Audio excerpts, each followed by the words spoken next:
Dr. Han Sujai loved working late at night on the Celestial Haven space station.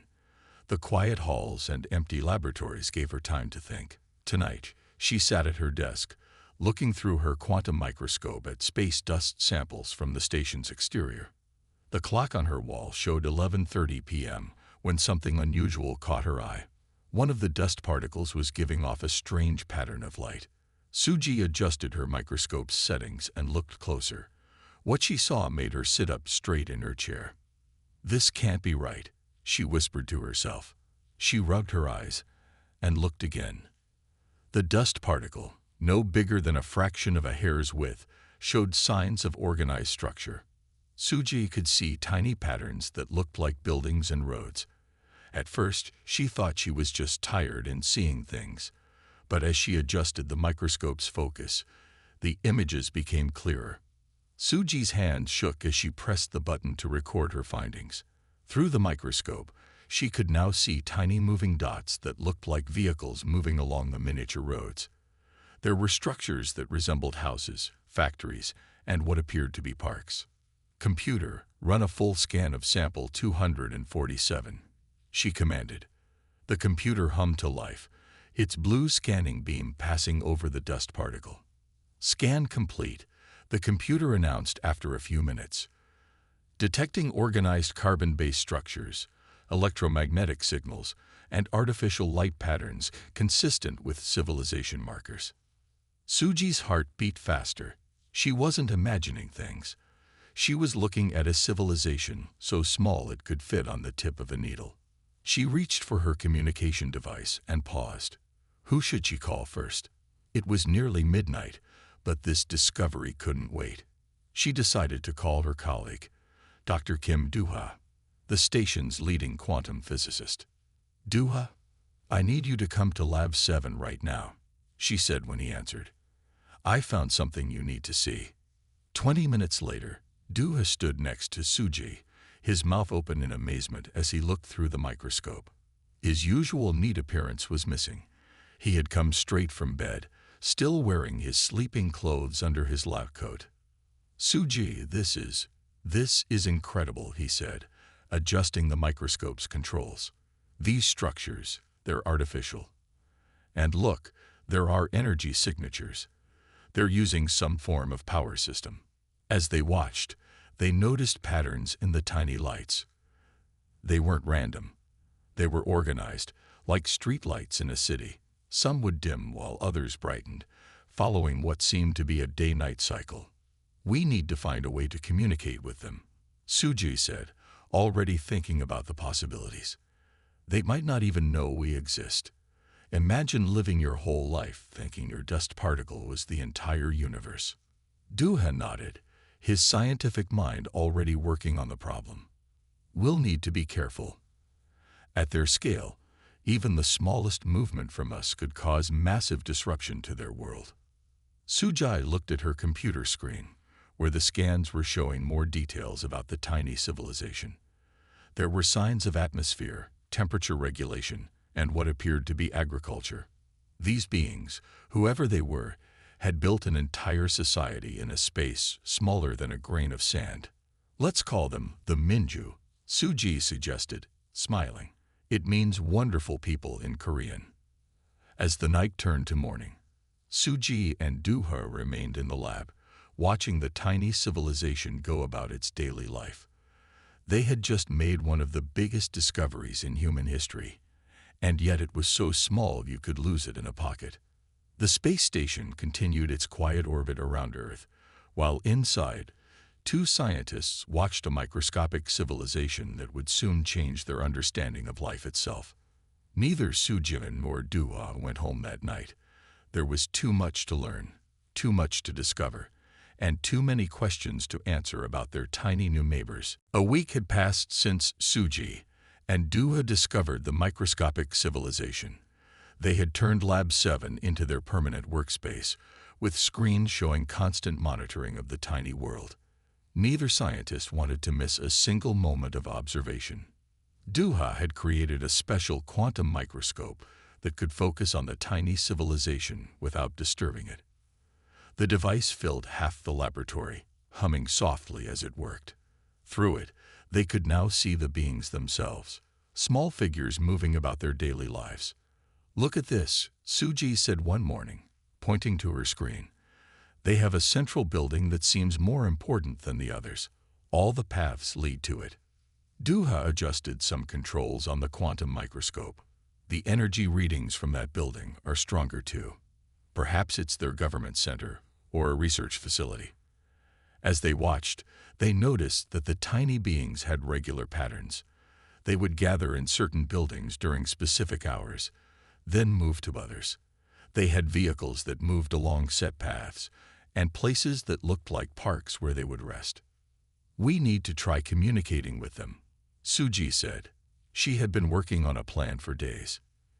"If we use carefully controlled quantum pulses, we might be able to send them a message without harming their environment." Duha agreed, but looked worried. "We must be extremely careful. One wrong move could destroy their entire world."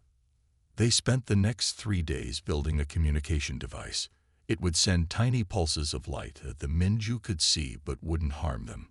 They decided to start with simple patterns: 3 pulses, then a pause, then 3 pulses again. On the 4th day, they sent their first signal. Through the quantum microscope, they watched as the entire tiny civilization seemed to stop and look up at the light pattern. The regular movement of vehicles paused. Beings gathered in open spaces, all facing the same direction. Then something amazing happened. The central building they had noticed began to pulse with light in response. 3 pulses, pause, 3 pulses, exactly matching the pattern they had sent. "They're answering us," Sujai exclaimed, her hands clasped together in excitement. Over the next few hours, they established a basic form of communication using light patterns. The Minju proved to be incredibly intelligent. They quickly began matching more complex patterns, showing they understood this was an attempt at communication. A figure emerged from the central building, directing the light responses. Through the microscope, they could see this being wore different clothing from the others. Duha and Suji named him Li Jin, as he seemed to be the master builder of their responses. "They're not afraid," Duha noted with surprise. "They're curious, just like us." Suji nodded.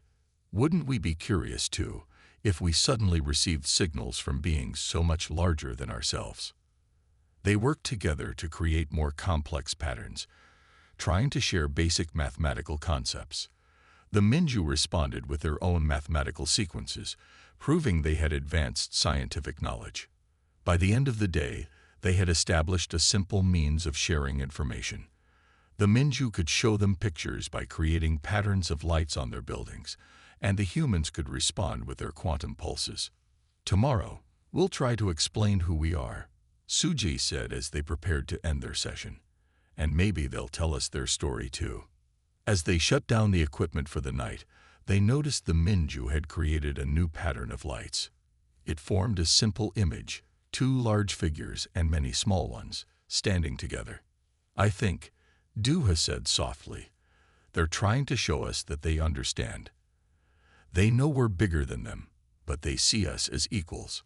Sujai smiled. Size didn't matter anymore. They had made contact with a new civilization, and soon they would learn much more about their tiny neighbors who lived in a world smaller than a grain of sand. 2 weeks after first contact, Suji noticed something wrong with the Minju's world. The protective layer around their particle-sized planet was showing signs of damage.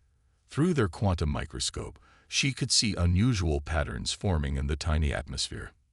"Duha, come look at this," she called to her colleague, who was working nearby. "The readings from their atmosphere are changing." Duha hurried over and studied the data on her screen. His face grew serious as he analyzed the numbers. "This isn't good. Their protective layer is breaking down because of cosmic radiation from space." They watched as Li Jin, their main contact among the Minju, gathered other leaders in their central building. The Minju were using their light patterns to send urgent messages. Through their now established communication system, Suji and Duha could understand the basics of what they were saying. "They're scared," Suji translated. watching the pattern of lights. Their instruments are showing the same problems we detected. They're saying their shields won't last much longer. Duha ran some calculations on his computer. According to these numbers, they have less than 3 weeks before their atmospheric protection fails completely. Without it, their entire civilization will be exposed to deadly radiation. Suji felt her heart sink. In just a few weeks, she had grown fond of these tiny beings. Their dedication to science and their bravery in facing the unknown had earned her respect. She couldn't bear the thought of losing them. "We have to help them," she said firmly. "There must be something we can do." Through their light communication, the Minju shared more details about their situation. Their world had always been protected by a natural barrier, but the cosmic radiation from their current position in space was too strong. Their technology wasn't advanced enough to repair the damage. That night, Sujai couldn't sleep. She kept thinking about the millions of tiny lives at risk. In her quarters, she reviewed all the data they had collected about the Minju's world. There had to be a solution. Early the next morning, she rushed to the lab with an idea. "Duha, what if we could move them? Not just their civilization, but their entire particle world." Duha looked up from his work, considering the possibility. Moving an entire civilization that's small would be incredibly difficult. The slightest mistake could destroy everything. "But it's possible, isn't it?" Sujai pressed. "We have the quantum stabilization technology from the station's artificial gravity systems, if we modified it to work at their scale." They spent the next few hours discussing the idea. It would be the most delicate operation ever attempted. They would need to create a perfect environment for the Minju, protected from radiation, and maintained at exactly the right conditions. Using their light communication system, they explained their plan to Li Jin and the other Minju leaders. The tiny civilization would need to trust these giant beings completely with their lives and their future. The response came quickly. The Minju leaders had called a meeting of all their people. Through the quantum microscope, Suji and Duha watched as thousands of tiny lights came on across the microscopic city. It was a vote, and it was unanimous. The Minju would trust their human friends. "We'll need help," Duha said, already making plans. "We should contact Park Myray in engineering. She's the best at miniature systems." Suji nodded, feeling both worried and hopeful. They had just over 2 weeks to save an entire civilization. The task seemed impossible, but they had to try. Millions of lives depended on them, even if those lives were so small they could barely be seen. As they began their preparations, Sujai looked once more at the Minju's world through the microscope. Despite the crisis, their tiny lights shined bravely in the darkness of space. She made a silent promise to them. Their trust would not be misplaced. Park Mireille arrived at Lab 7 early the next morning. She was the space station's best engineer, known for solving problems that others thought impossible. Suji and Duha had already briefed her about the situation with the Minju. Mireille spent several hours studying the quantum microscope and the tiny civilization. She took careful measurements and made detailed notes. Finally, she looked up from her work with a determined expression. "We can save them," she said firmly. "But we'll need to build something that's never been made before." Mireille explained her plan. They would create a special container, smaller than a sugar cube, but perfectly controlled inside. It would have its own atmosphere, temperature control, and protection from radiation. Most importantly, it would be large enough to hold the entire Minju civilization comfortably. Through their light communication system, they shared the plan with Li Jin and the Minju leaders. The tiny civilization would need to prepare for the move, but first, they needed their help to make the new home perfect. "We need to understand exactly what they need," Mireille explained. "The air they breathe, the gravity they're used to, everything must be exactly right." The Minju appointed their best scientist, Choi Sung, to work with the humans. Though they couldn't meet face to face, Sung proved to be brilliant at sharing complex scientific information through their light patterns. For the next 3 days, they worked nonstop. Ray designed the new habitat, while some provided vital information about the Minju's needs. Suji and Duha coordinated between them, ensuring nothing was lost in translation. The hardest part will be the move itself, Ray said as they reviewed the plans. We'll need to use quantum fields to lift their entire world without disturbing it. One wrong calculation, and we could harm them. They built a test container first, small but perfect in every detail.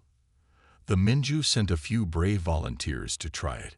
Using extremely delicate instruments, the humans carefully moved a tiny piece of the Minju's world, about the size of a dust speck, into the test container. Through the quantum microscope, they watched anxiously as the volunteers explored their new space. After several hours, the Minju sent an excited message. The new environment was perfect, even better than their old one. Ray smiled with relief. Now we just need to make it 1,000 times bigger. The station's workshops began working around the clock to build the full-sized habitat. Ray checked every piece personally, making sure everything was perfect. They couldn't risk any mistakes with so many lives depending on them. Meanwhile, the Minju were preparing for the move. They organized their people into groups, packed their most important belongings, and made detailed plans for how to rebuild once they reached their new home. "They're so brave," Suji said, watching the tiny civilization prepare. "They're trusting us completely with their future." Duha nodded. "And we won't let them down. The new habitat will protect them better than their old world ever could."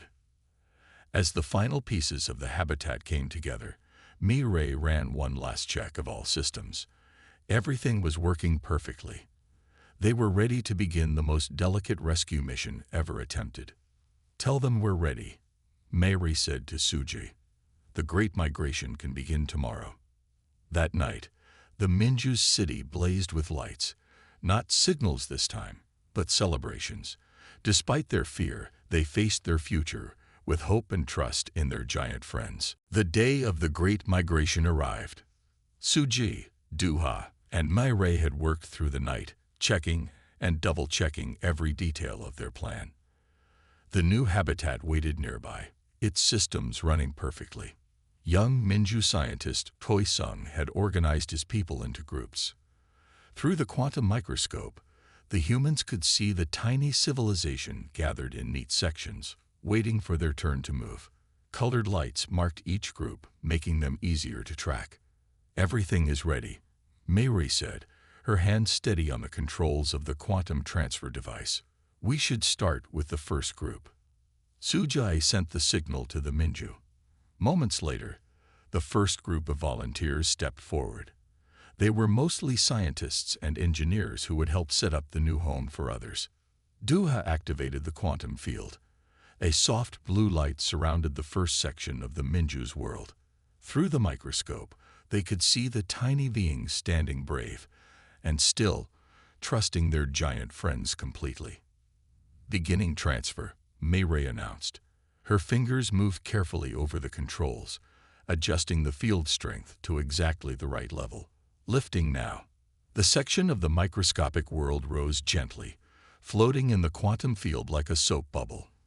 Ray guided it slowly toward the new habitat, watching her instruments carefully. Even the smallest shake could harm the tiny beings inside. "First group is in position," she said after several tense minutes, starting the transfer to the new environment. The quantum field lowered the section carefully into the new habitat. Through their monitors, they watched as the first group of Minju stepped onto their new world. Moments later, a pattern of lights appeared, the signal for success. "They're safe," Suji announced, smiling with relief. "They say the new environment is working perfectly." Group by group, the migration continued. Each transfer took intense concentration. Ray guided the quantum fields, Duha monitored the environmental controls, and Suji kept in constant communication with the Minju. Hours passed. The humans took turns resting, but they couldn't stop for long.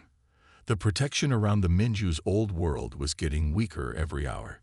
As the sun set on the space station, they reached the final and largest group. This included most of the Minju's homes and public buildings.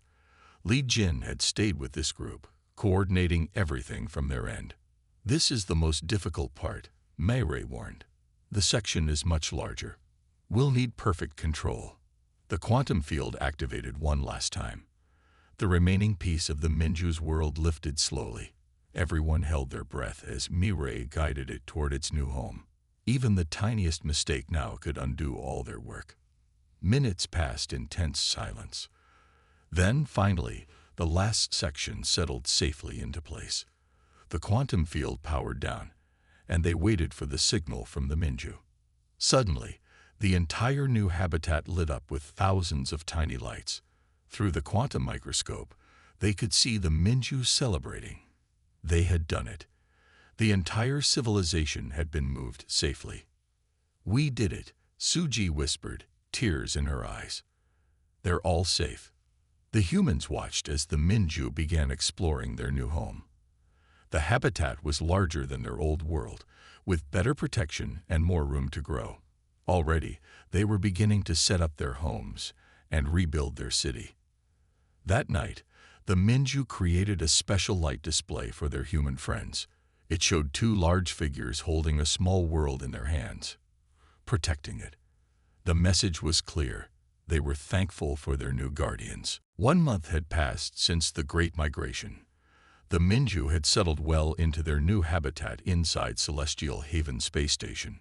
Suji, Duha, and Mei Rei took turns monitoring their progress, making sure everything worked perfectly.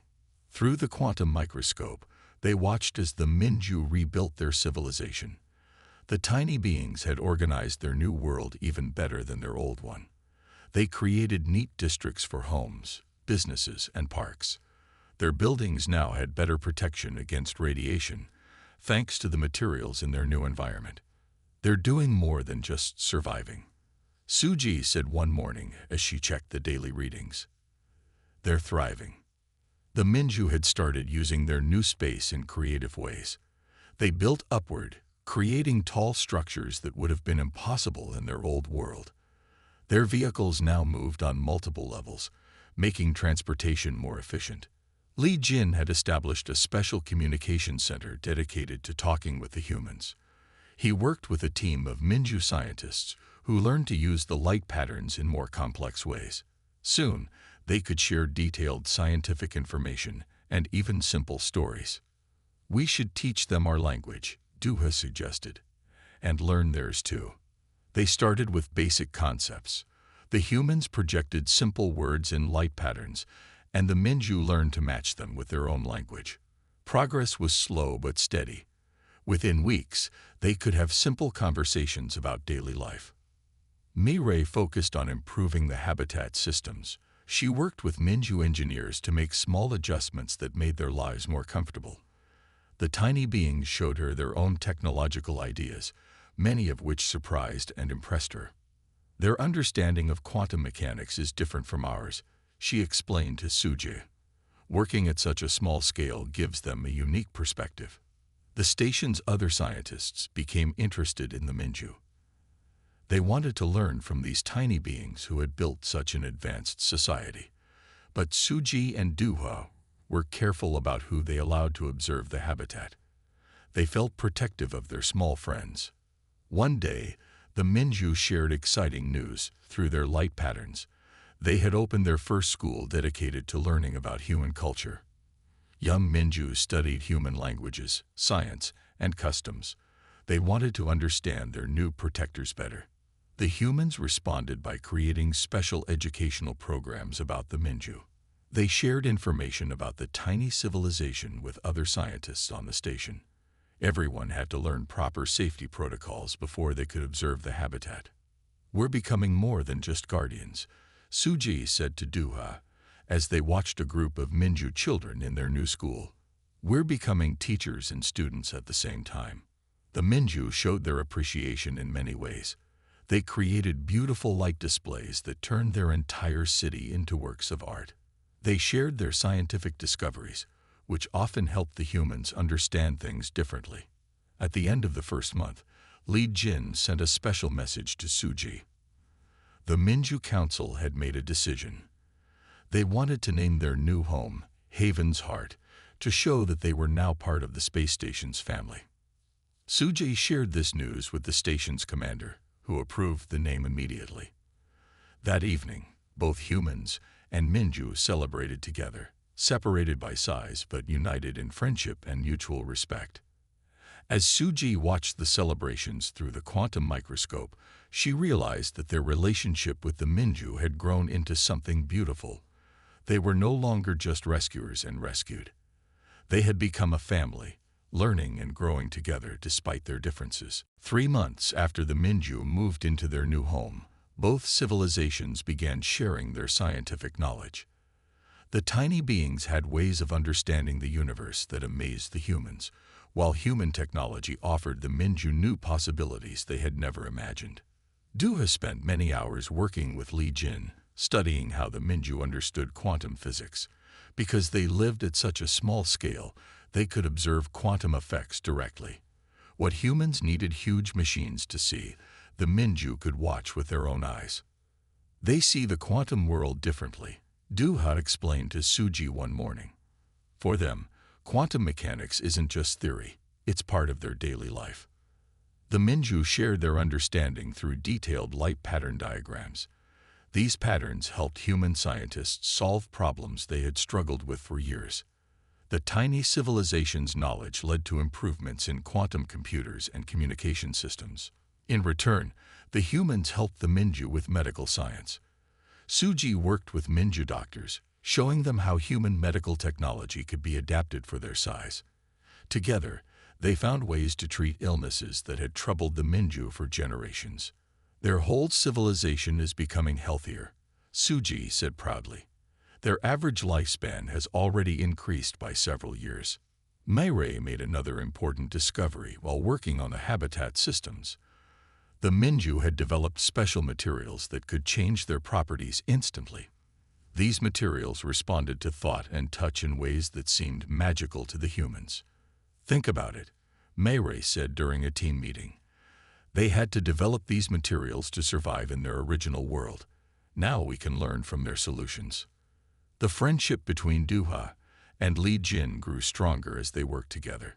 Despite their vast difference in size, they found they thought about problems in similar ways. They developed a special series of light patterns that let them share jokes and stories, not just scientific facts. One day, Li Jin showed Duha something remarkable. The Minju had built a tiny device that could detect changes in space-time itself. This discovery helped the humans improve their space station's navigation systems. It's amazing, Duha told Suji later. They see things we miss because we're too big, and we see things they miss because we're bigger. Together, we understand more than either of us could alone. The Minju children were especially curious about human technology. Through their school programs, they learned how human machines worked. Some of them even started designing new devices that combined human and Minju engineering principles. Suji's favorite discovery came from watching how the Minju built their homes. They used sound waves to shake materials, creating structures that were both beautiful and strong. This technique, when adapted for human size, promised to revolutionize construction methods on Earth. Both civilizations learned to see their own worlds differently through each other's eyes. The humans realized that size didn't determine intelligence or capability. The Minju discovered that being small didn't limit what they could achieve, especially with friends to help them. As the 3rd month ended, the Minju prepared a special presentation for the human scientists. Using their advanced light patterns, they showed a complete model of how the universe looked from their quantum scale perspective. The display was so beautiful and complex that several human scientists cried when they saw it. We thought we were teaching them, Suji said as she watched the presentation. But they're teaching us just as much, maybe even more. 1 year had passed since the discovery of the Minju civilization. The space station Celestial Haven had changed in many ways because of its tiny residents. The section containing Haven's Heart, as the Minju habitat was now officially known, had become the most important research center on the station. Suji sat in her office, looking at the latest images from the quantum microscope. The Minju city had grown beautifully over the past year. Their buildings now reached higher than ever before, shining with lights that changed colors as they communicated with each other and their human friends. The station's commander had appointed Suji as the official ambassador to the Minju. She spent most of her time working with both species, helping them understand each other better. Her office walls were covered with pictures showing the growth of Haven's heart, from its first day to the present. The latest education program is ready, Duha said as he entered her office. He and Li Jin had created a new way to teach human and Minju children about each other's worlds. The Minju schools will start using it next week. The changes weren't just in education. Mai Rei and her Minju engineering team had developed new technologies that made the space station work better than ever. Their combined knowledge had solved problems that neither species could fix alone. The station commander wants to expand Haven's heart, Sujai told Dua. The Minju population has grown, and they need more space. The expansion project would make the Minju habitat twice as large. The tiny civilization had already drawn up plans for new districts, including research centers where human and Minju scientists could work together more easily. That afternoon, Sujai attended a special ceremony in Haven's heart. Through the quantum microscope, she watched as the Minju celebrated their first year in their new home. The entire city was decorated with beautiful light patterns that told the story of their rescue and new life. Li Jin gave a speech using their now perfected communication system. His words were translated into human language through light patterns. 1 year ago, we thought our world was ending. Instead, we found a new family among the stars. Though we are small, our hearts and dreams are as big as our human friends. The ceremony included a surprise. The Minju revealed a new building in the center of their city. It was shaped like two hands holding a small sphere, built from materials that glowed softly. This would be their new cultural exchange center, where both species could learn about each other's history and traditions. As Suji watched the celebrations, she thought about how much had changed.